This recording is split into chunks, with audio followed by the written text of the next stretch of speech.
front stretch on the first of the 2 parade laps, and then the pace lap. Here is the way they line up. On the pole, Tony Stewart, Davy Jones in the middle of the front row, Eliseo Salazar to the outside. In row 2, Eddie Cheever, Buddy Lazier, and Roberto Guerrero, all veterans. In row 3, Alessandro Zampedri, and then rookie Michel Jourdain Jr., and the Orlando winner Buzz Calkins. In the 4th row, Davey Hamilton, Mike Groff, and Michele Alboreto. In row number 5, Stefan Gregoire, a great story of comeback of Mark Dismore and Richie Hearn. Back in the 6th row, Johnny Unser down on the inside, John Paul Jr. and Lynn St. James. In row number 7, Jim Guthrie, Ari Lyondike, and Scott Sharp. In the 8th row, Marco Greco, rookie Robbie Buell, and rookie Paul Durant. In the 9th row, Rayson Gardner, Brad Murphy, and Johnny Parsons Jr. Row 10, Fermin Velez from Spain, Johnny O'Connell, and Hidesi Mashu. We hope he does get started. The 11th and final row, Joe Gosick, Scott Harrington, and of course, Danny Ongayas. Now let's go down to Jerry Punch.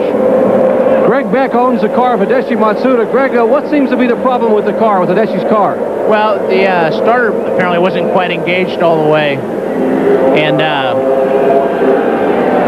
okay, the crew now talking to Greg Beck. They also have a problem with the radios, trying to be able to even talk to Hideshi. Let's go to Jackaroo. Another car that's having problems with radio, the track record holder, Ari Lyondike. He cannot hear his crew. The crew's been talking to him during these parade laps.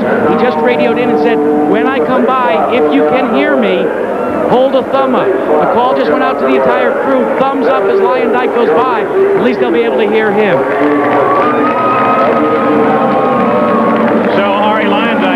Explains what was happening with his car, and this is Johnny Unser rolling down into the pit area, and we'll keep an eye on him. They go for the cowling of the car, so something must be wrong in that car's engine compartment, and we're still set to go racing. The field straggles out.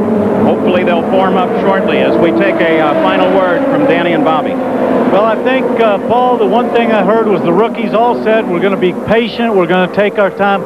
I'm not so sure that the veterans aren't going to try to take advantage of that and gain a few spots. Bobby? Well, down here in 2 turn, they're lining up pretty good as they come off of turn 2 down the back straightaway. You can see the pressure and the tension amongst them. I can also see for little Johnny how bad he feels, my nephew, in the pits. Now, the guys that don't start this race, you got to deeply feel for them. So now as the field begins to align itself, the first 3 rows, now the 4th on the final set of corners on the pace lap. You're looking over the corner and right shoulder of Tony Stewart, the pole sitter. Well, Masuda just went out of turn 2. He's down the back straightaway. So Hidesi Masuda is back and ready to go as well. He'll join at the back of the field. Here they come off in the 4th turn, the pace car already accelerating through the pit area. And on the outside, Salazar pushes a little bit ahead. The row not aligned at the moment, but still we watch for the green flag. And there it is. Here we go. We're racing. As Tony Stewart in a drag race with Salazar leads them into the first turn. Tony Stewart leads into turn 1 across the short chute and towards Bobby. Here he comes down in. He's got a real nice line. Everybody seems to be very conservative so far. They're not sleeping by any means, but they're also not taking any chances. And already another situation as Mark Dismore, the 30 car, through the pits and onto the access road. We'll keep track of that. Tony Stewart pulls away in the front of the field as he comes off the 4th corner and heads down for the start-finish line. The rookie pole sitter will lead the very first lap of the Indianapolis 500, which has been fast and safe as the field strings out. Now keep in mind that Tony Stewart's got the Menard engine, the very powerful, the most powerful engines here today. Now, he'll run a little bit, get out a little bit of lead, and he's running faster right now, for sure, I can tell. Then he'll have to cut back to start saving fuel, Paul. The first lap, above 200 miles an hour at 208. Well, it appears that one of the Menards is in the pits as well. I couldn't tell exactly who that was. It was Mark Dismore. Mark Dismore obviously has a problem. He's been in and out of the pits. And Tony Stewart did exactly what he said he was going to do at the start, which was go race it. I'm going to lead that first lap. And he's doing it. Mark Dismore, they top the fuel off. They'll always do that. Change the tires, so probably handling. I don't know. If you've got a besides the handling problem, Dan. He's not in there for handling. They've changing the tires is just in case something got cut while he was on the track. Yeah, that's pretty standard procedure, Bobby. I think he's got more wrong than that. He was actually in before the green flag, so I would assume something was a problem. And I think we've got a yellow flag. Yellow flag out right now, and they've called it because of debris on the track, and that will slow the field down. There's Roberto Guerrero as he was chasing Davy Jones just before the yellow came out. So there's the way they line up. 2 laps complete at Indy, and we're yellow for debris. Mark Dismore, as he comes out of the pits, and he was the reason for this yellow. At least he instigated the situation that brought the yellow out for debris on the track. In this case, the debris was mud. As they came to the start of the race and the green flag flew, Mark Dismore got down very low on the apron on the inside of the track, and he had a problem. And we'll take a look here, and we actually have 2 situations working. We have Scott Harrington, who got in trouble, and there he is, as he came flying up on the back of the field and then shocked the brakes, and that got him down on the inside, but look how he kept that off the wall. He just ran right up way too fast on those other cars, Paul. He wasn't looking far enough ahead. Now, that's a bad case of inexperience right there. That was, and those guys, I don't know how he couldn't see him, Bobby. He was right there in front of him. It was clear. It wasn't like he came around the corner. He just was carrying too much speed. Yeah, especially in the straightaway, Dan. It's not hard to see there. And here is the other situation. Mark Dismore on the start. This is turn 1.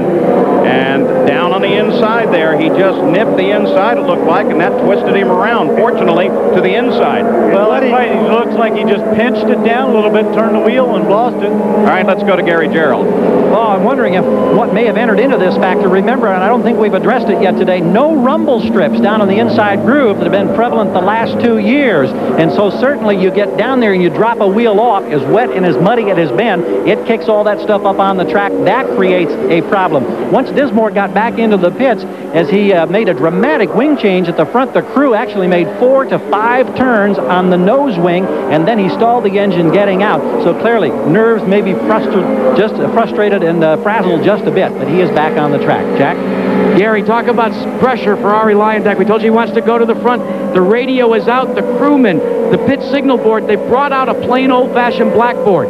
He has got to get signals from his crew with a piece of chalk on a blackboard. And as we're set to go green, Arie Luyendyk started 20th and now is in 11th place as we're ready to go green. Johnny Unser and John Paul Jr. both in the pits as they work on their cars. Looking for green. Here we go again. Green flag comes out on the 5th lap. And Salazar closes on the back end of Tony Stewart's car. Everybody else cleanly through the first corner. And it looks like Roberto Guerrero has jumped up a spot on Davy Jones. Davy Jones, you see a glimpse of him there. We're going to go back. There is Arie Luyendyk, car number 5, that red and white car, as he comes alongside Mike Roth and continues his charge up toward the front of the field. My question, though, would be, Bobby Unser, whether or not you would make that move this early on a race like this.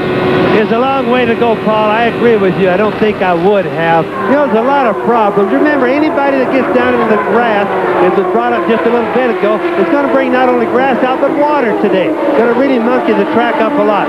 So a lot of these guys are going to be looking for chassis change. It's not going to help. Incidentally, to show you the track is fast, a little while ago, Tony Stewart had already turned a lap at 229 miles an hour. 229.3. You saw Arie Luyendyk overhaul Michel Jourdain, pick up 8th place. Well, I think Arie's moving. He wants to get up to the front of the field. That radio really won't hurt him until later on when they start having to do strategy and making pit stops. Right now, he's just focusing on getting to the front of the field and getting out there in some clear air. You know, Danny, when the traffic is thinned out a little bit like it is right now, Arie knows that's the time to make hay. In other words, pass the guys when it's opportune before something happens. Up at the top of the screen, you can see how we're going to help track the race. The lap number, who is leading the race, by how far they're leading, and then on the other side, we'll scroll down through the remainder of the field and their interval back from the leader. Now, what about Johnny Unser? Gary Punch? Well, Paul Page, Johnny did not even take the green flag. It's 95 to Reynard, sits on pit road. He came down pit road because it is locked in first gear. Andreas Lieberle and the crew are trying to get it out of first gear. Right now they have had no